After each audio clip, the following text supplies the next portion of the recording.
Hello and welcome to another episode of Battle Ready. And today I thought we'd talk a little bit about how to build your army list. So two things. One is sort of the nuts and bolts. How do you actually build it? And then a little bit into the strategy, although we're not going to go deep into that because frankly, you probably want somebody more knowledgeable and experienced than I to talk about that.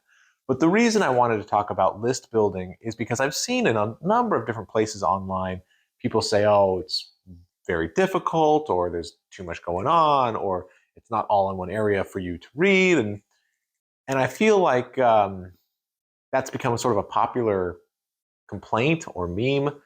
And really, it's not that way. Now, granted, I was a longtime Magic player, was very familiar with deck construction rules and things like that. So the sort of how you put together whether it's a deck of cards or a miniature army or whatever, it's not a brand new concept to me.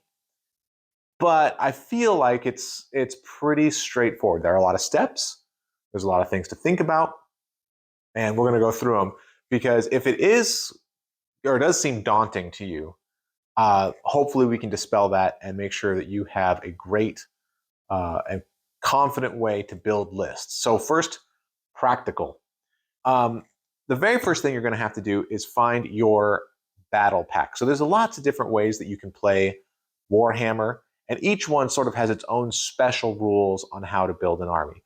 We're going to go over the matched play battle packs, and the two big ones are there's one from the standard rule book. It's not in the core rules, so if you are looking at those free core rules online, it's not there, but in the standard Big Papa rulebook here, right? It is on page 338. And it goes through all the things you need to do. There's also the General's Handbook, which is a different battle pack, which sort of layers on additional rules, both in list construction and in terms of battle plans and point scoring and those sorts of things. So, first you need to know what kind of game you're playing. Are you playing this battle pack? Are you playing this battle pack? Are you playing something else? And that's going to inform a lot of your choices. Now, I will note there is an open play battle pack that just revolves around points, and you can just bring whatever you want. I think that that's a little bit of a trap. And even though I think open play is enjoyable, and I think it gets a bad rap for some people feel like it's not the real game or whatever, I feel like open play is fantastic. Well, fantastic might be strong. It is very, very good as long as you use the standard matched play list construction. And I think once you do that, open play is pretty good. So let's talk about how, mechanically, how do you build a list? All right, step 0 is pick your faction, right? Do you want to play a Stormcast army? Do you want to play a Skaven army? Do you want to play a Seraphon army? Do you want to play a Daughters of Cain army?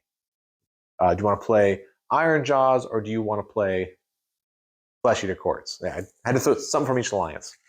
That's the first thing. So that's going to dictate a lot of your choices, right? If you're playing High Elves, if you're playing Lumineth, right, you're not going to have a lot of ogres in your army. That's not a thing that's going to be there. But if you're playing Ogre Maw tribes, you're going to have a lot of ogres in your army. So picking your faction, that's number one. All right, once you've got your faction down, the next thing you should probably pick is your sub-faction. So most books have several sub-factions. If you look at the Night Haunt, they have 4. If you look at something like Daughters of Cain, they have 6. And it's something that you can take. Caradron has 6 as well. And you say, all right, I'm from this Skyport, or I'm from this Temple City, or I'm from this whatever. And because I get some special rule that's unique to that city. So it layers on an additional rule on top of you. But depending on the one you take, it can also make some of your units battle line. And we'll talk about battle line at the end. But so it does matter in list construction. Now, a couple of books have sort of a mega sub-faction and minor sub-factions. Recent example is Seraphon. You have to pick up front between Starborn or Coalesced. And then depending on which one you pick, Starborn has 2 sub-factions, Fangs of Sotek and something something, and the other one has 2 with Thunder Lizards and maybe they're Fangs of Sotek, and the other one's Kothian's Tail. I forget, but there's 2 sort of like sub factions. Orc War Clans is like that. You pick Orc War Clans, but then you have to pick between Iron Jaws, Cruel Boys, and Bone Splitters. Forgot about Bone Splitters. And Bone Splitters. And then within those, you can say, okay, I'm a Skullbugs Cruel Boys, or I'm a Grin and Blades Cruel Boys, or whatever it is. And each of those adds on another layer of additional bonuses and benefits that you get to use. Okay, so you know your faction, you know your sub-faction, great. Now it's time to pick the actual troops. So the guys that are going to be on the table. Every guy on the table comes with a point value, and you can find that in the back of your battle tome. It's also available on the app for free, and you can find it in other places online as well. And every unit has a number of points that they're worth. Generally, units that are more effective in battle or bring better utility or have greater purpose, those tend to be worth more points. So you might take a unit that's 300 points, 400 points, and it's strong. It's really good, but that's 400 of your typically 2,000 point army, right? Whereas some people say, okay, well, I'll take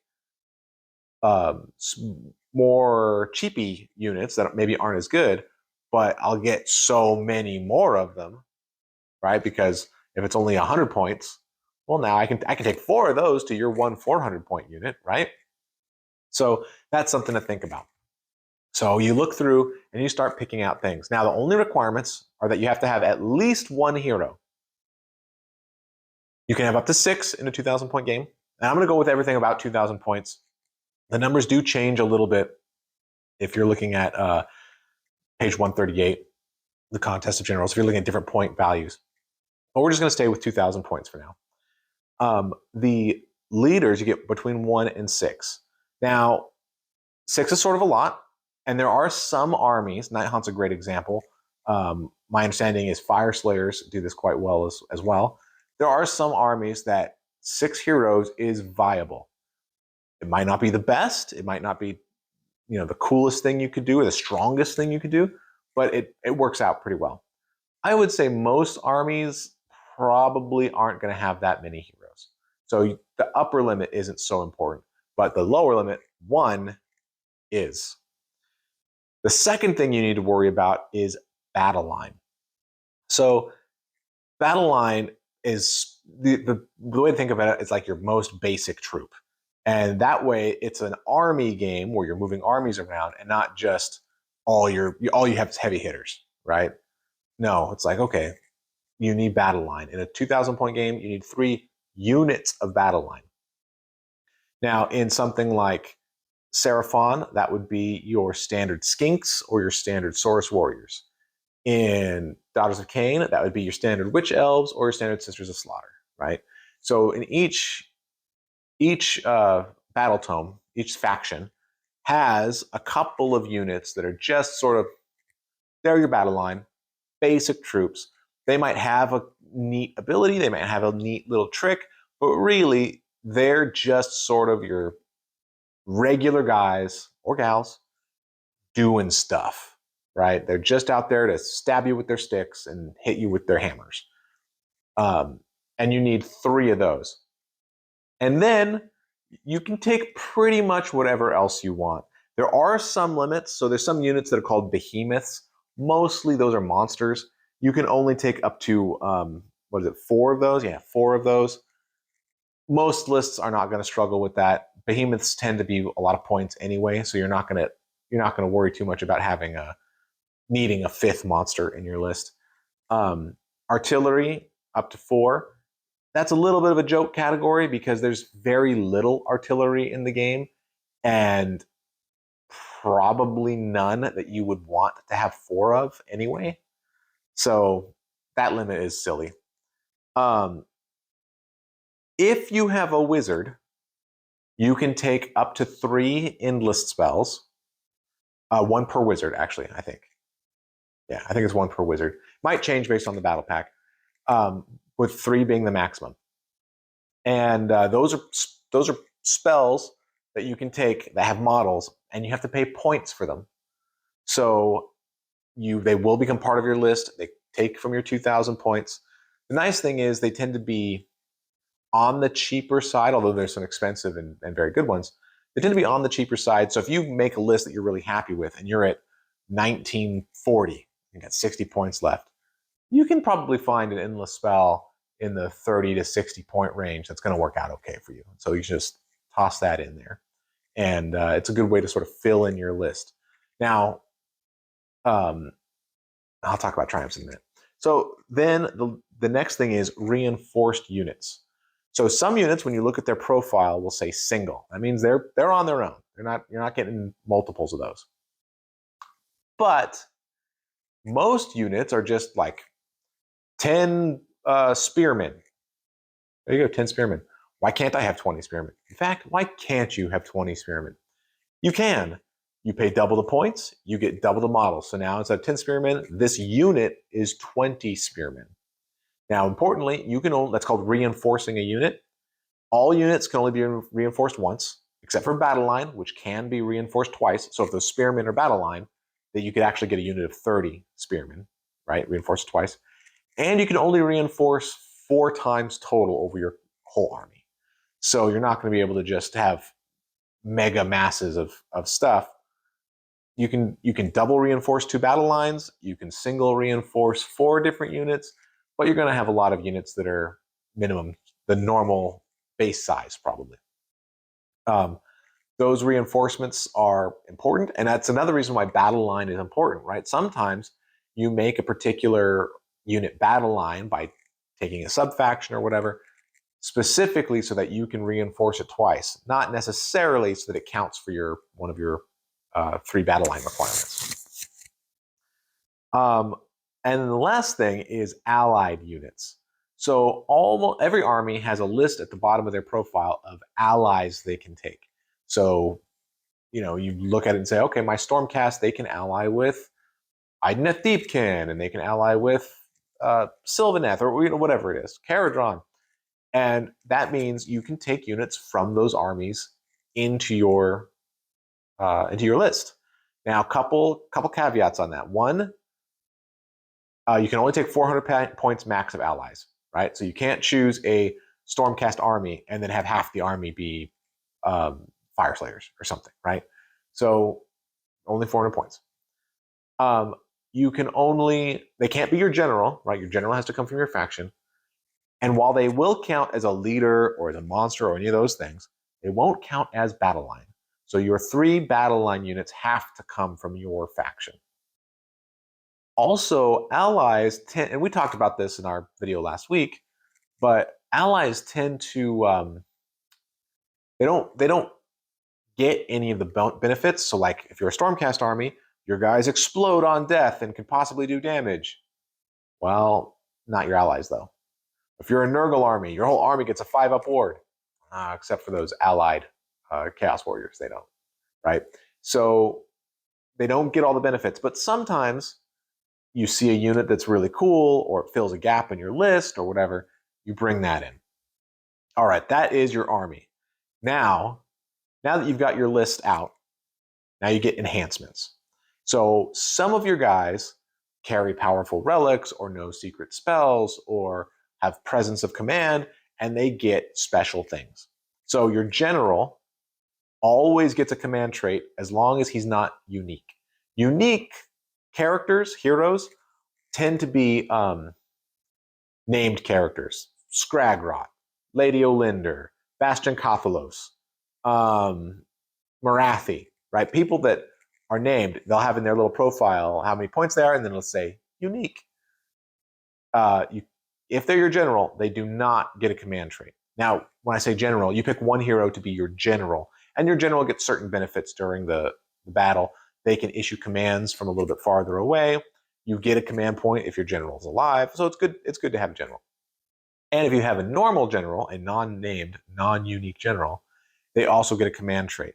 There are some in the battle packs that you can choose, or at least in, I think it is in here. The core rules offer some sort of generic ones. And then your battle tome will offer command traits specific to your faction. So you can pick a command trait. Next, you get one artifact. The artifact is, again, comes from your battle tome, or there's generic ones in the core rules. And it says one of your heroes, doesn't have to be your general, still can't be a unique guy, gets some extra special power. And they vary pretty widely. Some of them are one-time use abilities. Some of them are always on where they get a specific bonus. But you get an artifact. All of your wizards get spells, and all of your priests get prayers. So you'll have a specific spell lore or prayer. I guess it's not a prayer lore, it's a prayer scripture, something like that, with a bunch of prayers or a bunch of spells. And every priest in your army gets to pick one from there, and every wizard gets to pick a spell from there. And that way you can sort of fine tune your wizards to be, or priests, to sort of look at different things. Finally, there are, oh, and unique guys get those, right? So if you have Lady Olinder, she gets a spell, right? If you have Marathi, she gets a spell.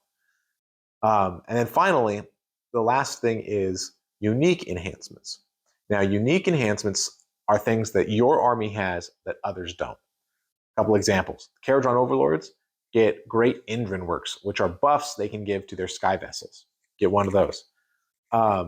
Your Ogre Maw tribes get mount traits, where your mount, the Beast Claw guys, they get a special bonus to their mount. The Stormcast Eternals have holy commands, where it's a one-time per game command ability that they get to use during the game. Not every army has those. In fact, I would say probably most don't, but it's not uncommon. There are definitely a lot of them out there. So be sure to check to see if your army has those kinds of additional unique enhancements that they can add onto their list. Finally, the second to last thing you're going to put on your list is your grand strategy. Now, Drake and I don't use grand strategies that much because it's in our games, it tends to not matter that much. But they're fine. They're good. And if you're going to a tournament, if you're playing at your club, lots of people use them. So it's good to be familiar with them. And it's something that you pick for your grand strategy, which is something like, at the end of the game, you're going to have a unit in all 4 table quarters. At the end of the game, you'll have kept your terrain feature from being smashed. At the end of the game, you're going to do whatever. And so it's something that, in addition to capturing objectives and getting points on the board, you're trying to get your guys to do this other thing, and then it's worth points at the end of the game. Importantly, unlike battle tactics, which you pick during the game, this is something that you do in list building, and you write it down. So it's something you decide before you ever see who you're playing or what the battle plans are. Then there's the triumph. So when you come up with a list, right, it's max 2,000. But sometimes you come up with a list that's really good and you don't want to take anything else, and your list is 1980. And you play somebody who's 2,000. Well, he's got 20 more points of stuff than you. So there's a triumph. Whoever has the fewer points gets a once per game ability, and there's 3 you can choose from in the book. And then if you're the one with the lower points, then you get that triumph. Now, let's say you come in with your 1980 and somebody else has 1960. Well, now they get their triumph and you don't. Both, you still have to write it down on your sheet so you don't know who you're fighting when you decide what triumph you want. But it's something you write down, and then you get it if you happen to be the army with the fewer points in your list. Okay, last thing. So that's basically everything for the contest of generals. But if you do this, oh no, that's not true. I'm going to take that back. So there is one more thing that is important, and that is battalions. So you can sort of form your guys up into different conglomerations, and they get special powers. You can, for instance, most people can put their whole army into a battle regiment battalion, and that lets you put everything down on the table at once. And the reason that's important is because if you do that and your opponent doesn't, you finish deploying first, and then you can decide who gets the first turn, right? There's also ones where you put 3 heroes in a troop, and then you get an extra artifact. So now you can play with 2 artifacts instead of 1. There's ones where you put various troops in, and you get to issue commands once per game for free, right? So there are reasons to put other people in there, and then those battalions will give you access to additional artifacts or additional command abilities and things like that. Okay, now, if we move to the General's Handbook, the General's Handbook is a matched play battle pack. So basically everything that I said is going to hold true there as well. But some things are different. So in this case, the grand strategies are different. So what you'll be picking from is different. Although you could also pick the ones from your book. The battalions, there are additional battalions that are available in this pack that are not in the sort of the standard one. Again, now you have those to pick from. But that gives you the list. So you just need your faction, sub-faction, your dudes that add up to 2,000 points, and you can't have more than certain numbers of them. And then you pick your enhancements. Pretty simple. Now, strategy. So let's talk about strategery on how these things work. And again, we're not going to get into the nitty-gritty about everything here. This is sort of the overview. But first, you don't need to build a list in that order. Sometimes you have a really cool unit and you're like, oh man, I love these Sisters of Slaughter.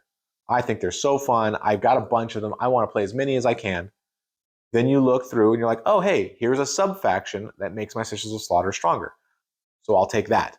So you start by picking the units, and then you work up and say, okay, now what sub-faction helps that? That's perfectly fine. Sometimes you'll see an artifact that just is so good for the style of game you want to play, but it can only be taken by a certain kind of hero. Well, all right, you're like, okay, well now I know I'm going to put that hero in, and then sort of work back up until you get to your 2,000 point list. So you can go in any kind of direction. I think you need to pick your faction first. I think you'll always do that.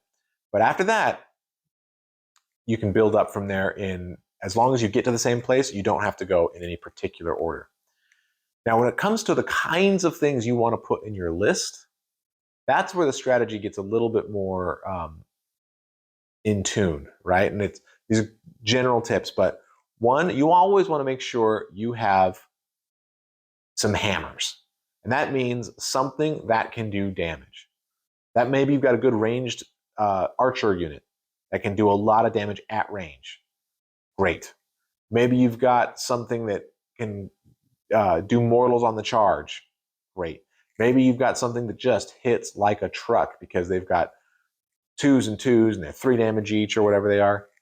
Great. But you want to make sure you have a couple units like that that you can send in and just pull other people's toys off the game field. You probably also want to think about some anvils. An anvil is a unit that can withstand damage. Some units do that by just having lots of wounds. Ogres are like that. I mean, sometimes you'll have 12 ogres in a unit. They're 4 wounds each. That's just a lot of meat to chew through. Sometimes a lot of Nurgle things rely on their 5-up ward. Some things rely on having a very good save, 2 or 3-up save, and then potentially bonuses to their save characteristic.